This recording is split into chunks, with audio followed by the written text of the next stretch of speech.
네, 회원님 안녕하세요. 이번 시간에는 게임 업종 전망 및 관련주 분석 시작하도록 하겠습니다.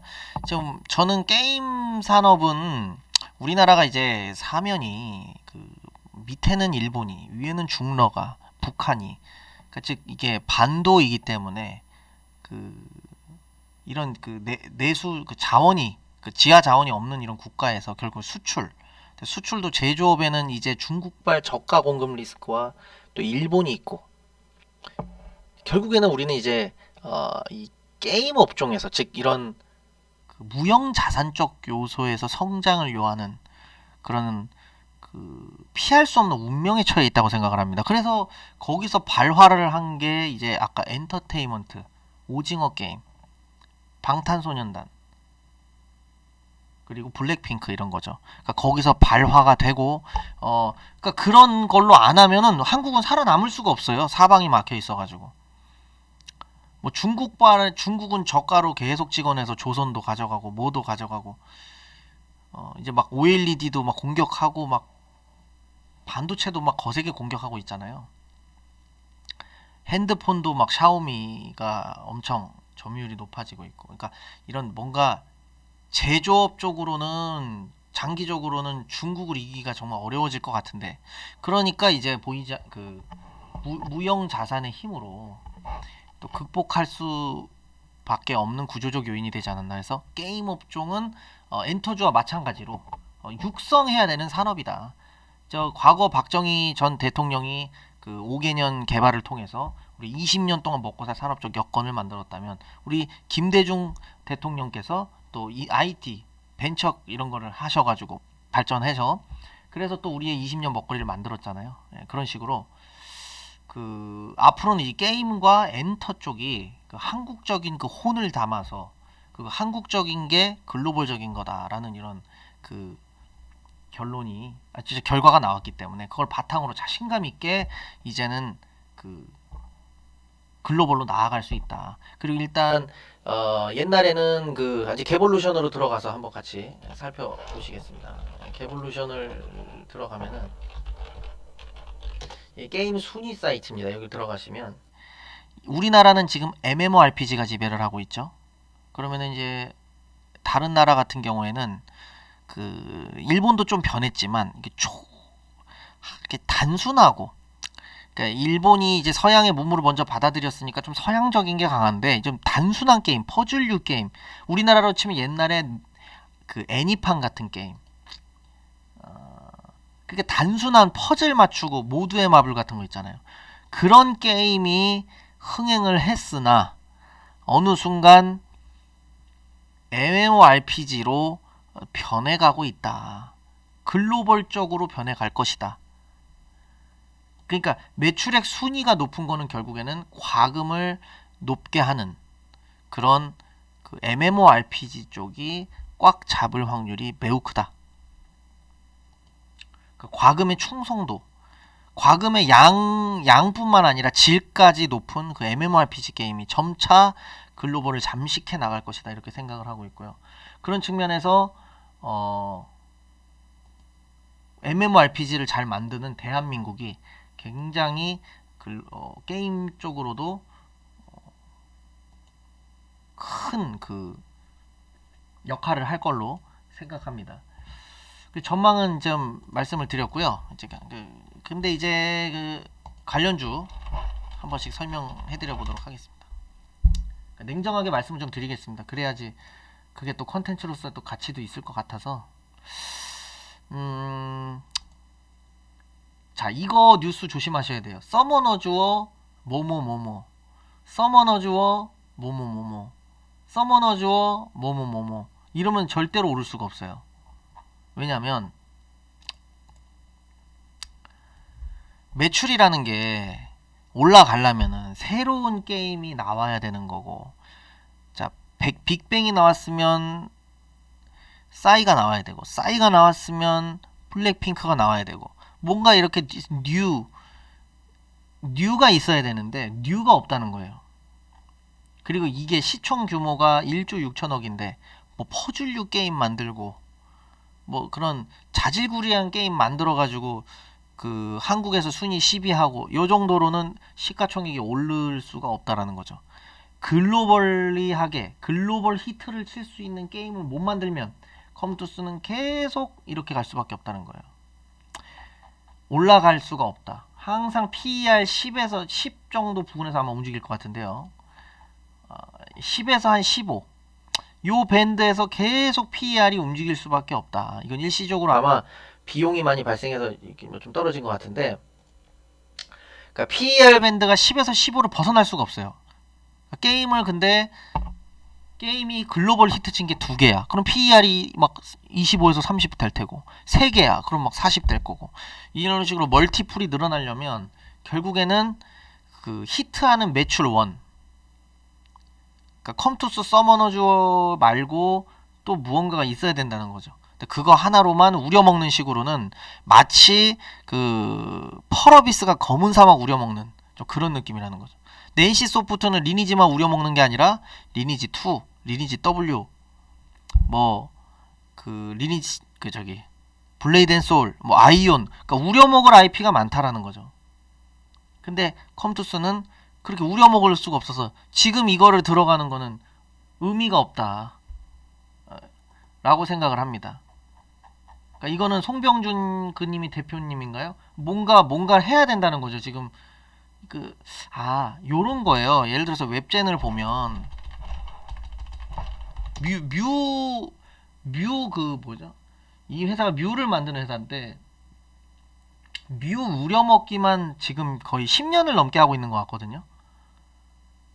그러니까 뮤 이러면 안 오르는 거예요. 뮤 그럼 뮤 뉴스가 또 나올 거 아니에요. 뮤 그럼 안 올라요, 주가는. 그러니까 매출 원을 더 만들어야 돼요. 또 코카콜라가 매출원이다. 그럼 코카콜라는 라이프 사이클이 굉장히 길잖아요. 게임은 그렇지 않지만. 그런데 이제 코카콜라를 해서 번 돈으로 우리 지금 편의점 가면은 음료수의 그 40% 50%인가 그게 코카콜라 회사 거라고 하더라고요. 그러니까 그런 식으로 다른 매출원을 계속 확장을 해야 되는데 뮤 하고 있어요. 그리고 이렇게 연간으로 뭐 인플레이션보다도 더 성장을 못해. 이런 회사는 정말 들어가면 큰일 나는 겁니다. 왜냐하면 성장의 의지가 느껴지지가 않는 거예요. 성장의 의지가. 저는 뭐 수급 안 보니까 이거는 안 보지만 뮤밖에 없어요.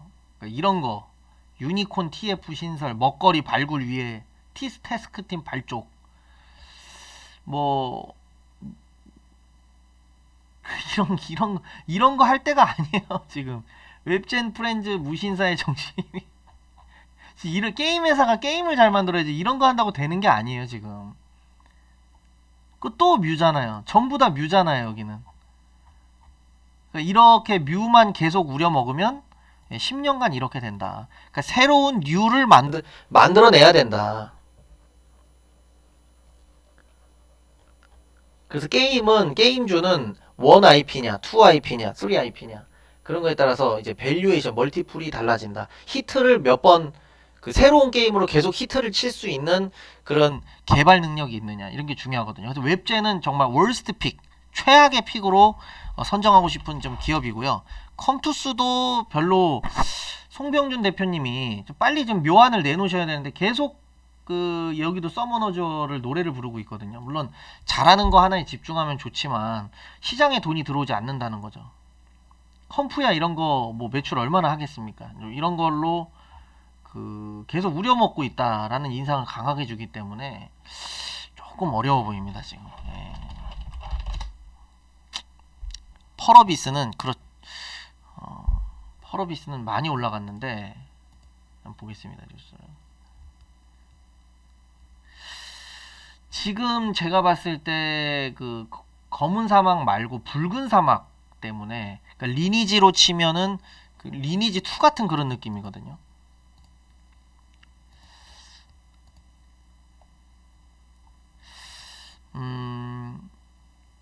제가 봤을 때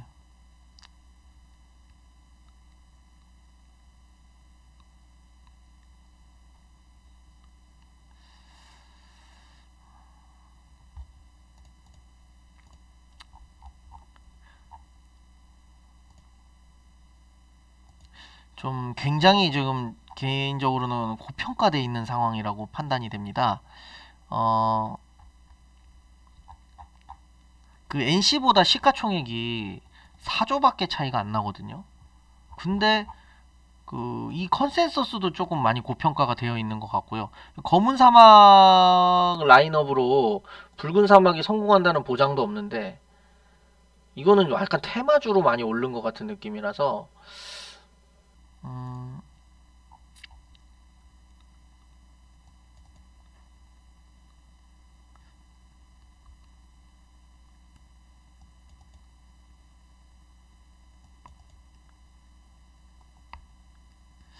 이게 지금 중국 텐센트랑 퍼블리싱 계약을 맺은 게 있네요.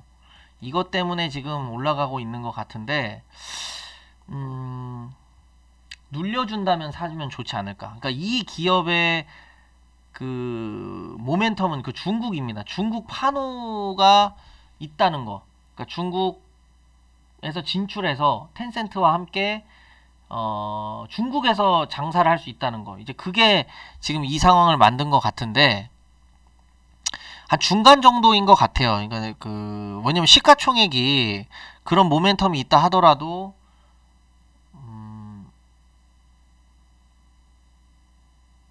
이 게임의 그 제가 이제 염려가 되는 거는 우리나라에서 보면 여기 검은 사막이 몇인지 한번 볼까요?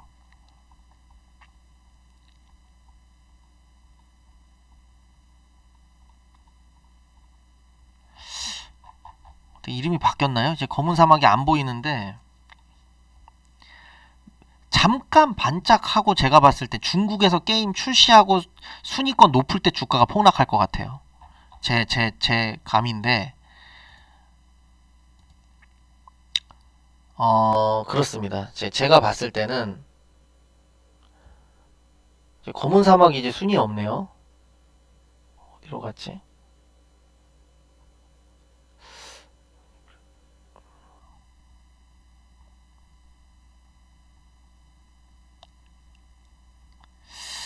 제가 봤을 때 이거는 지금 순위권에 없기 때문에 이거는 지금 그 중국에 물론 진출하면 뮤처럼 잠깐 반짝해서 올라갈 수 있는데 중국도 게임이 원체 많아가지고요. 뭐 텐센트가 밀어준다 하더라도 뭐 텐센트가 뭐 퍼블리싱하는 게임이 한두 개도 아니고 그 잠깐 반짝할 수는 있겠지만 결국에는 순위가 폭락할 것 같습니다. 그래서 오히려 이게 출시하고부터 주가가 폭락이다. 이런 시나리오가 있습니다. 옛날에도 웹젠 같은 경우에 순위 2, 3등인데 주가 폭락했거든요. 이 패턴을 꼭 펄어비스 하시는 분들은 기억하시길 바랍니다. 그러니까 이렇게 된 다음에 이쯤일 거예요. 이때 2018년에 이 고점 찍을 때가 순위 최고치 딱 찍었을 때예요. 그때부터 그러니까 그때 게임이 딱 나왔을 때 최고치 찍었을 때 그때부터 순위는 유지되는데 주가가 폭락하더니 나중에 순위가 따라서 내려왔거든요. 그러니까 이미 기대감에 다 오를 만큼 좀 오른 상황이 아니냐. 그래서 펄어비스는 그 자칫 잘못했다가는 이거 굉장히 위험해질 수 있다. 굉장히 위험해질 수 있다 생각합니다. 예. 그리고 중국이 워낙 그 자체로 워낙 그 믿을 수가 없는 그 구석이 많기 때문에 또 언제 또 악재를 또 만들어낼지 모른다. 생각을 하면 내가 게임에 이익을 유지할 수 있는 능력 자체가 검은 사막에 그렇게 많지 않다고 판단을 하고 그래서 중국도 자기 IP 쟁쟁한 회사들이 있는데 그 타국가의 IP를 중국이 그렇게 이용을 해주면서 높은 순위를 계속 유지할 수 있을까? 좀 이런 부분이 염려가 많이 되는데요. 개인적으로는 좀 그렇게 생각을 합니다. 네, 여기까지 좀 게임주에 대해서 알아봤고요. 이제 게임주 투자는 별로 그 지금 시점에는 NC소프트 말고는 조금 그 투자할 종목이 없지 않나 좀 개인적으로 조심스럽게 생각하고 네. 아유, 재미없는 영상 봐주셔서 정말 감사합니다. 네, 여기서 마무리하도록 하겠습니다. 감사합니다.